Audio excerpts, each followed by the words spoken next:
আসসালামু আলাইকুম ওরহমতুল্লাহ। আপনাদের সবাইকে আমার পক্ষ থেকে আন্তরিক শুভেচ্ছা ও স্বাগতম। আজকে আমরা জানব এক ভয়াবহ অন্ধকার ও হৃদয় বিদারক ইতিহাস, যা ইসলাম আসার আগের সেই জাহিলিয়াত যুগের কথা।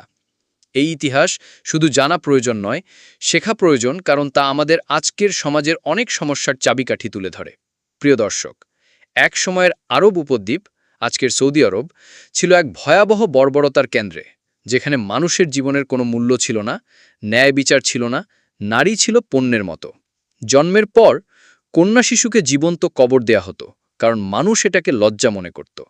এই ঘটনা পবিত্র কুরআনের সূরা তাকবীরে এসেছে, যেখানে আল্লাহ বলেন, যখন সেই কন্যা শিশুকে জিজ্ঞেস করা হবে কোন অপরাধে তাকে হত্যা করা হয়েছিল। নারীর সমান তো দূরের কথা, পুরুষেরা ইচ্ছে মতো বিয়ে করত, তালাক দিত, ভোগ করত, এরপর ফেলে দিত। আর মূর্তি পূজার কি অবস্থা ছিল জানেন? পবিত্র কাবার ঘরের চারপাশে ৩৬০টি মূর্তি ছিল। উজ্জা, লাত, মানাত এইসব মূর্তিকে তারা নিজেদের দেবতা মনে করত। তারা বলতো, আমরা এসব পূজা করি যেন এরা আল্লাহর কাছে আমাদের জন্য সুপারিশ করে।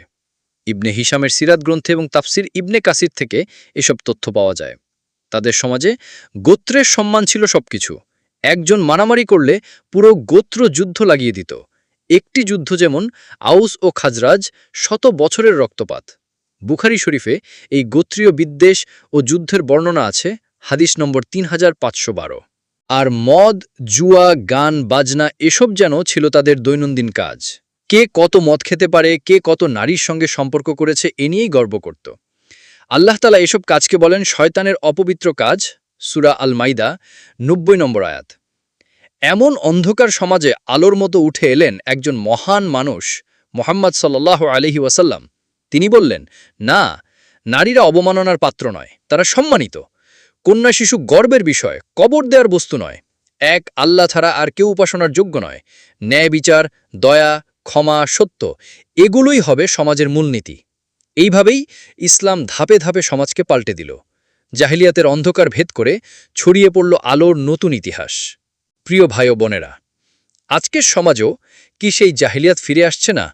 অন্যায়, অবিচার, নারী নির্যাতন, মিথ্যা, আমরা কি আবার সেই পথেই যাচ্ছি না? তাই এখনই সময় ইতিহাস থেকে শিক্ষা নেয়ার, ইসলামের আলোতে আবার আমাদের জীবন সাজানোর, নবীজির দেখানো পথে ফিরে যাওয়ার। প্রিয় দর্শক, আপনারা যদি চান আমরা এই ধরনের দলিল ভিত্তিক ও চিন্তাশীল ভিডিও আরও নিয়মিত বানাই, তাহলে আমাদের চ্যানেলটি সাবস্ক্রাইব করে দিন, ভিডিওটি লাইক করুন, আর অবশ্যই আপনার মতামত কমেন্টে লিখে জানান। আমরা আগামীতেও নিয়ে আসছি ইসলামী ইতিহাস, নবী করিম সাল্লাল্লাহু আলাইহি ওয়াসাল্লামের জীবনের অজানা অধ্যায়, আর এমন অনেক সত্য যেগুলো মানুষ জানে না।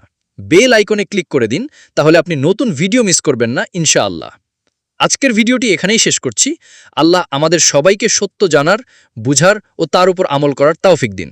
আসসালামু আলাইকুম ওয়া রাহমাতুল্লাহি ওয়া বারাকাতুহু।